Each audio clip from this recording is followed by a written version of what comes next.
Good morning, everyone. We're on day 34 of the Democrat shutdown. Day 34. It's now officially the second longest shutdown in U.S. history. And we wanted to just have a simple exercise with you this morning to go through just a couple of important facts. There is such a staggering amount of gaslighting and false information that Democrats are engaging in right now. And so we thought it would be useful to just this morning, in a very brief and concise manner, separate fact from fiction. So I'm just going to go through 4 false claims that you have heard over and over and over, and just explain once more what the simple truth is. Meredith, let me see the first slide here. Here's the first one. The obviously false claim of the Democrats is that Republicans have closed the government. I've heard them say this myself. You've all seen it in interviews. They're blaming the shutdown on the Republicans, and it is patently absurd. The next slide will show you the simple fact. The obvious fact that everyone can see, it is Republicans who have voted to open the government 14 times. Now remember how this came about. Back in September 19th in the House, Republicans in the House voted to open the government, the clean continuing resolution to keep everything in operation. Every Democrat except one in the House voted to close the government, but we still passed it because we have the majority. And so we sent that bill over to the Senate, and 13 different occasions, 13 times, the Democrats have voted to close the government. Republicans voted yes every time to open it.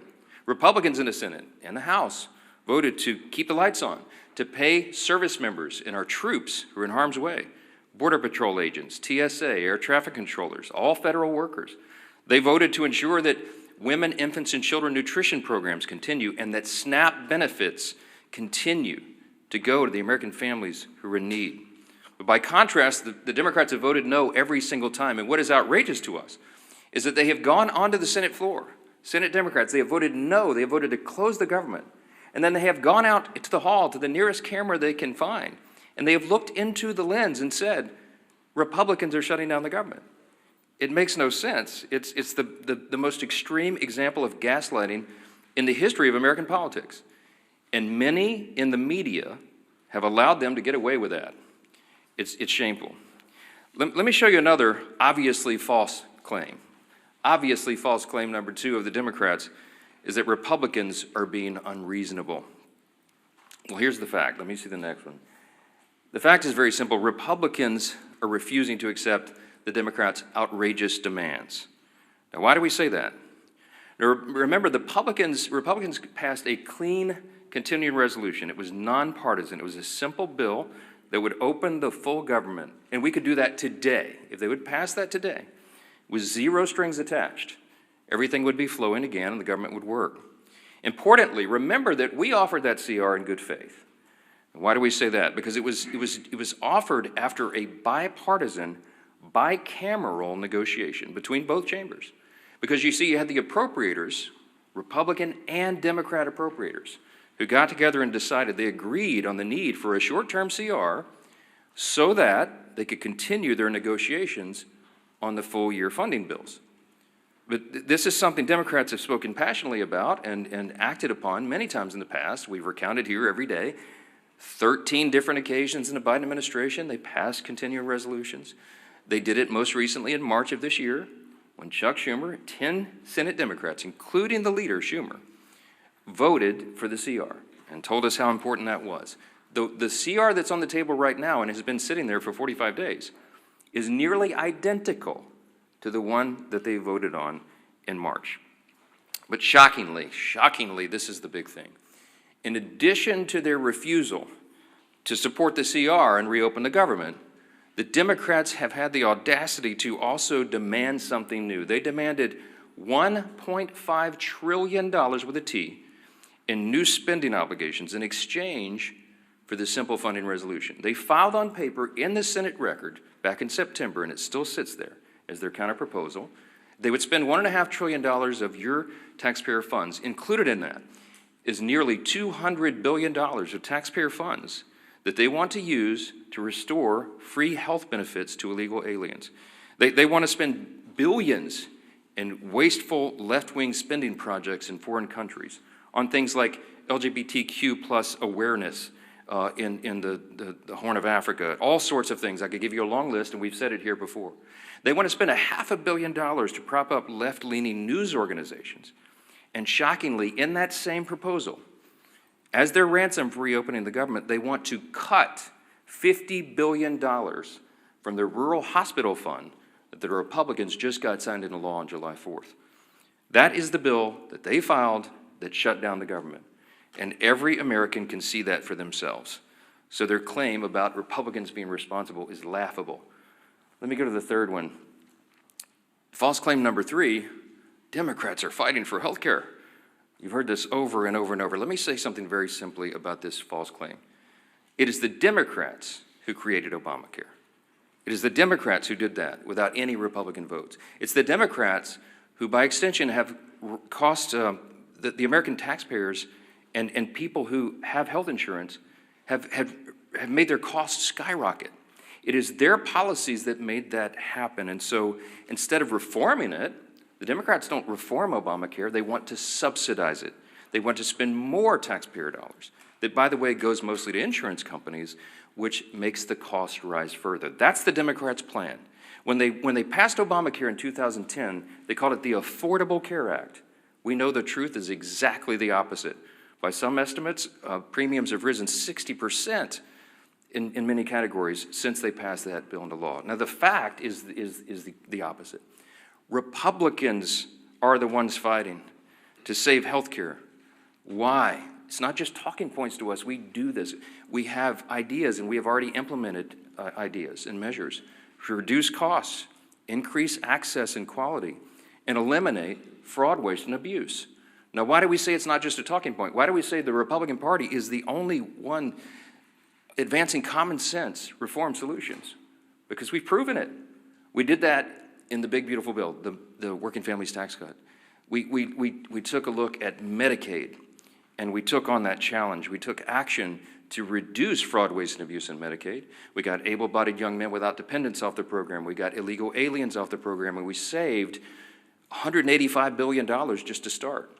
We got millions of ineligible enrollees off the program, and it preserved it. It strengthened Medicaid for the people who rely upon it, which is the elderly, disabled, and young pregnant women, as we always use as an example. No, it's not about health care. That is a false claim, and everybody knows it. Everyone in America, and certainly everybody in this room, understands that this is about something else. What this is about fear. The Schumer shutdown was never about health care. That's a distraction. It's a red herring, as we used to say in debate club. Okay, this is about fear. And what is the fear? The resolution on the COVID-era Obamacare subsidy issue was always going to be slated for debate in October, November, and December. Everybody knows that, and every Democrat knows that. It's an issue that's too complex to be solved on a short-term funding measure like a CR. They know that very well. This is about fear. Everybody in the country is watching the elections that will happen tomorrow. You got big elections in New Jersey and Virginia, the governor's races and attorney general's races, et cetera. But all the attention is focused primarily on New York City. Why? Because the fear that Mamdani and all that he represents will be risen to power, that he'll be elected the mayor of America's largest city, the once cradle of capitalism, that we're going to have a Marxist, a communist running the largest city. Now this terrifies the establishment old guard Democrats in Washington. And the leaders of both chambers are among those most terrified. They're both from New York. Leader Hakeem Jeffries is the Democrat in the House, and Leader Schumer in the Senate. They're both from New York, and they're terrified. You've watched their actions carefully. Many of you have not reported on it enough. Poor Hakeem Jeffries had to finally, he was forced to endorse Mamdani. And he's terrified that he now owns the results of that. Chuck Schumer's been dancing around the issue, but he knows he's darned if he does, darned if he doesn't. They're both terrified, and so that is the fear. This is a fact, and you should print it this way. The Schumer and Jeffries and their colleagues fear political retribution from the far-left activists in their party more than they fear the consequences of keeping the government closed for weeks on end. They fear that personally for their own political future, and they care more about that than they care about SNAP benefits flowing to hungry families, about air traffic controllers being paid so they can keep the skies safe, Border Patrol troops and all the rest. It pales in comparison, and this is a simple summary that is a simple fact. It is extremism on the left that is the direct cause of American suffering right now. One more fact. The obviously false claim number 4 this morning is that Republicans are responsible for all this pain. It's just a nonsensical statement. It's a nonsensical statement because the fact is very clear. This is about math. Republicans need at least 7 Democrats to join us. We only have 53 Republicans in the Senate. It takes 60 votes to reopen the government in the Senate. The House did its job, September 19th. We're waiting on the Senate to get this done. Leader John Thune and the Republicans have bent over backwards. They've done everything they can. You saw his frustration and his anger boil up on the floor at the end of last week. A normally calm, pretty steady leader, very steady leader. We're all angry about this because we're sick of what they're doing. They're using the American people as pawns, as leverage, and that is the word that so many of them have used. We could name senator after senator, House member after House member, from the leadership ranks all the way down to rank and file on the Democrat side. They have admitted openly they're using the American people as leverage in this political game. They're motivated out of fear. They want to show a fight to the radical left so they don't lose their political seats, and they're willing to make the American people suffer for it. That is the fact. This is about math. Republicans have to have at least 7 Democrats. We need 5 more. 5 more moderate, centrist, common sense people who care more about the constituents they serve and the country that they supposedly serve than their own political futures and the retribution they'll receive from the Marxist, Mandami, communist left in the party if they do the right thing here. I wish these weren't the facts. I take no pleasure in telling you this. It is disgusting to us. But there's no other way to candy coat this, to make it any prettier than it is. So we're now entering the 5th week of this Democrat shutdown, and it's for one reason. Democrats made a deliberate choice to keep the government closed. The shutdown will only end when those same Democrats make a deliberate choice to open it. The entire country is calling and waiting on just 5 more Senate Democrats to come to their senses and do the right thing. We are pleading with them to do so. This is not a game. The solution is sitting right in front of them. Pass the clean CR, end this madness, and open the government. You'll hear next from our majority leader in the House, Representative Steve Scalise. Thank you, Mr. Speaker. As the Democrats continue to impose suffering on the American people, and by the way, that's their term, they've continued to talk about real suffering that they know they're causing. Again, they say to get leverage over what they still can't articulate. But as Democrats continue to impose this suffering, their attempts to mislead the American people are working overtime. The Speaker laid out a number of those statements that Democrats have made over and over again to try to mislead the American people. And it doesn't just end there. Over the weekend, Chuck Schumer tweeted out, quote, "Republicans have done everything in their power to raise your health care costs and kill SNAP for millions of hungry Americans." Now, Chuck Schumer knows good and well what he said there is not only misleading, it's patently false. I try to give it Pinocchio awards, but I don't want to associate the character Pinocchio with Chuck Schumer in that statement. Let's start with the first half of what he said there. Raising health care costs. Who is the party that's done that? The health care law of the land, and not sure if Chuck Schumer's been updated on the law, but Obamacare is the law of the land in health care. And we can all go look at the votes going back the last 10 years. It's been partisan votes all the way through for Obamacare.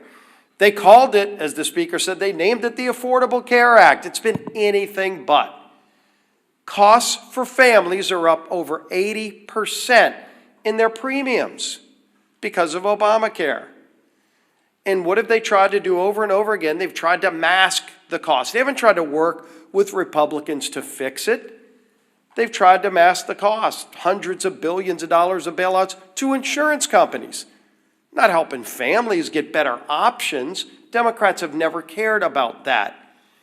And in fact, when we, as we pointed out multiple times, passed provisions in the working families tax cuts, the cost share reductions, that were scored by CBO to lower premiums by double digits for families. It passed the House, and it was Democrats who worked overtime to get that removed in the Senate. They are still bragging about it today on the Democrat Budget Committee's website, that they removed a provision that would have lowered premiums for families. So who is it that's raising costs for families? Of course it's been Democrats every step of the way, and the only thing scored by CBO to reduce premiums on families that have passed either house, the Democrats worked overtime to get that removed. The other half of that, he talks about SNAP. And of course, we know there have been votes in the House and Senate to save the SNAP program from cuts, from being zeroed out. It's called the Clean CR. Passed the House with Republican-only votes primarily, with Democrats uniting to try to kill it, but luckily we have the majority in the House, and you go over to the Senate, and we know they have a 60-vote requirement, and Democrats have over and over and over again voted in lockstep with Chuck Schumer to block SNAP benefits. There is a vote you can go look at every day that they've taken that vote that would have opened the government, fully funded SNAP, or shut it down. And it's Republicans who are voting yes, and it's Democrats who are voting no, and Chuck Schumer's been leading that charge. And then he votes no to kill the SNAP program, to create tremendous uncertainty, to create millions of hungry Americans, to use his own word. Chuck Schumer has voted to put those millions of hungry Americans in that situation, and then he walks out to the microphone, as the speaker said, and then he tries to blame it on somebody else.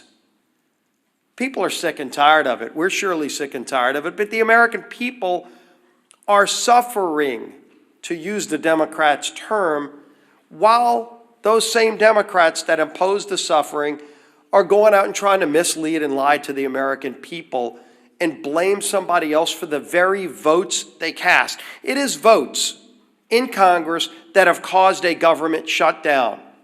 That's why we're here. You either vote yes to open the government or you vote no to keep it shut down. And the votes are public record.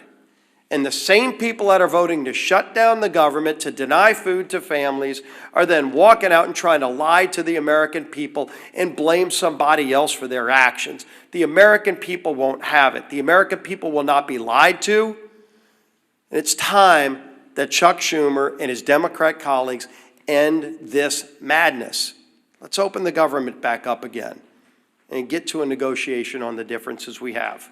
Our whip, Tom Emmer.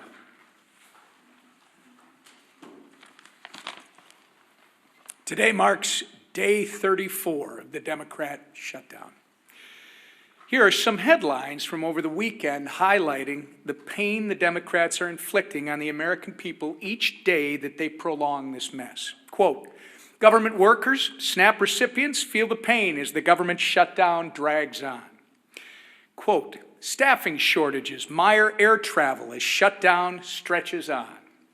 Quote, government shutdown threatens to delay home heating aid for millions of low-income families. And that's just to name a few. Democrats have now voted against opening the government 14 times. That's 14 times that they voted against our military. That's 14 times that they have voted against federal law enforcement officers, air traffic controllers, and TSA agents. 14 times they have voted against low-income Americans who rely on programs like SNAP and WIC. Why?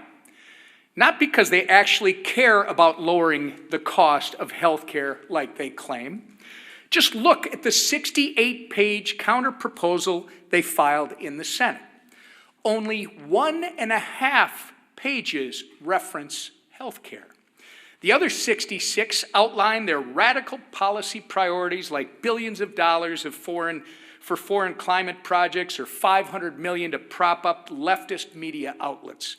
The fact of the matter is that the Democratic Party is not fighting for you, the American public. They've shut the government down to pick a fight with President Trump and to score points with Kami Mandami and Omar Fada, the Omar Fada wing of their party. The Democrats have become kamikaze politicians who are so focused on winning some kind of political game that they've justified blowing up everything in their wake, including the livelihoods of their own constituents.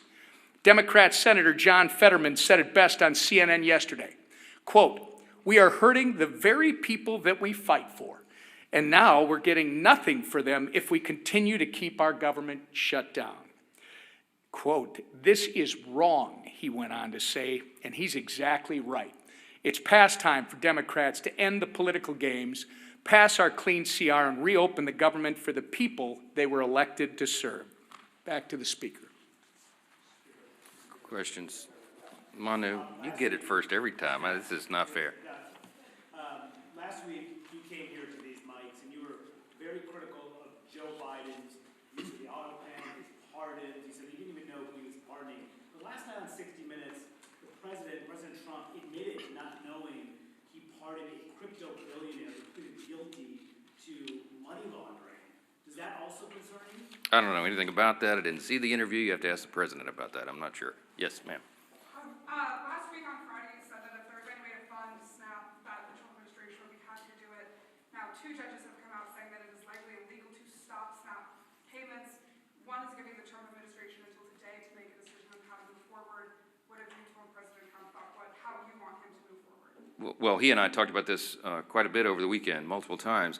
The president is desperate for SNAP benefits to flow to the American citizens who desperately rely upon it. He has bent over backwards, as you know, to get the troops paid, to keep WIC funding going. He's found creative solutions. The SNAP situation, as Secretary Rollins and I explained at the press conference on Friday, has legal impediments to that. It was understood, and we got legal advice, and it made sense to me that the contingency fund and SNAP could not be used unless the underlying funds were flowing.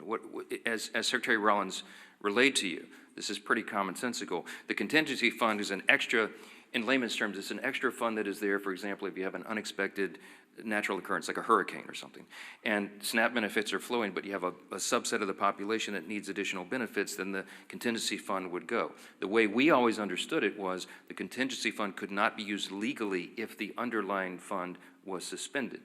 And that's what's happened in the CR. The Democrats voted to stop SNAP payments. So you have 2 courts, 2 liberal courts, Obama judges, as I understand it, who said, no, that's not right, get them paid. Well, it's more complicated than that. Because as you know, it cost over $9 billion to fund SNAP for a month, and we only have, I think it's $5.2 billion in the contingency fund. So you have a big shortfall. So it's not as easy as hitting go send on a computer. You got to go through and recalculate partial payments to the 42 million recipients of the program. That puts a huge burden on states and on the feds to try to figure that out in short order. So what the president said logically was, okay, Your Honor, if you're saying we can do it, I'll go for that, because I want SNAP to go to the people. It's the Democrats that stopped it, not us, so tell me how to do it. Because I have all my personnel here in the office, the legal minds and the number crunchers, and they're trying to figure out how this can be done. Give us some guidance, we're glad to do it. So that's where we are at this impasse right now. As you noted, the president's not appealing the decision. He wants SNAP to be done, but he doesn't see the mechanism to do it. So you have Treasury, you have USDA, you have the other agencies involved that are working overtime, literally around the clock over the weekend, trying to figure out how to do this. But everybody needs to know it's not the full amount, assuming they could get this done and processed. The court acknowledged, thanks to the president, for saying that they wanted to do it. Everybody's on the same page here. We just don't know how. It's unprecedented. This has never happened before in this way. And so we're hopeful. But I would just say this, looping us back to how we began, the easiest way to get full SNAP payments to everybody who's eligible is for the Democrats to come in here and vote to reopen the government on a clean, nonpartisan CR. It's a game that's being played and real people are being hurt, and the administration gets all sorts of accolades and appreciation from us for bending over backwards trying to make sure people are not feeling the pain and that the harm is mitigated as much as possible. Yes, sir. Do you agree with President Trump that now is the time to get rid of the Senate filibuster? He's saying it's gone on too long. Let's do the nuclear option. So I talked talked to the president multiple times over the weekend, I mentioned, and of course the filibuster came up. This is a Senate matter. It has nothing to do with the House. Everybody wants to know what my opinion is. I mean, my opinion is irrelevant. I understand desperate times call for desperate measures. I also understand that traditionally we've seen that as an important safeguard. I mean, I obviously shared my thoughts with the president on that. As much as I have wanted to blow up the filibuster sometime as a House member when we were not getting what we wanted done in our agenda, I hear my Senate Republican colleagues, some of the most conservative people in Congress, who say it's an important safeguard. It prevents us. It holds us back from the Democrats' worst impulses. What would the Democrats do if they had no filibuster impediment, no speed bump at all? They've already told us. They would pack the Supreme Court. You'd go from 9 to 13 or 15 or 17 or however many liberals they can pack on the court. You would have D.C. and Puerto Rico be made into states, which would give 4 additional Democrat senators there in the count and make us a permanent minority. I guess that would be their calculation. You would see massive restriction of the Second Amendment rights. You'd see them federalize elections so they could take over and manipulate things in the red states. I mean, there's a lot of abuses that could come. And so that's the caveat. That's what they're working through. And I speak frankly and honestly with the president, and he's very passionate about this. We're all very passionate. I think what you see in this debate we're having on our own side is a reflection of the anger that we feel, the real desperation that we feel, because we want the government to be reopened. We want to serve the American people as best we can. And any hindrance to that is something that everybody's looking at very carefully. Again, not a House issue. It's a Senate issue, and we'll see how that's resolved. Chad.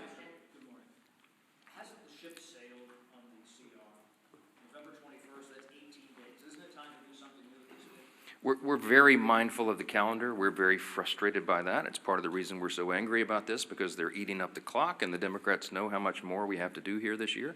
But we cannot do it if the government's not opened and not serving the people. And so this is a very important matter. It's something that we're giving all of our attention to. Our leaders will go and meet on the calendar right now. We watch it every day. But the simplest way to get all these issues resolved, health care, everything else, to get it all finished up for the year, is for them to reopen the government and make sure people are not hurting instead of Democrats over here playing political games to cover their own backside. I hope the election tomorrow is a change, a sea change in all this. I hope that after everybody votes and they go in their room and they make the calculation that, well, maybe we won't have to hold that line anymore. Maybe they won't punish us. Maybe it won't affect turnout in our states in these elections. Maybe after tomorrow, they'll come to their common senses again and do the right thing. We certainly pray that is true, and Republicans will be on the job every single day, serving our constituents, helping guide them through the chaos that the Democrat shutdown has created, and praying that they do the right thing and stop making the American people suffer because of this nonsense. Thank you.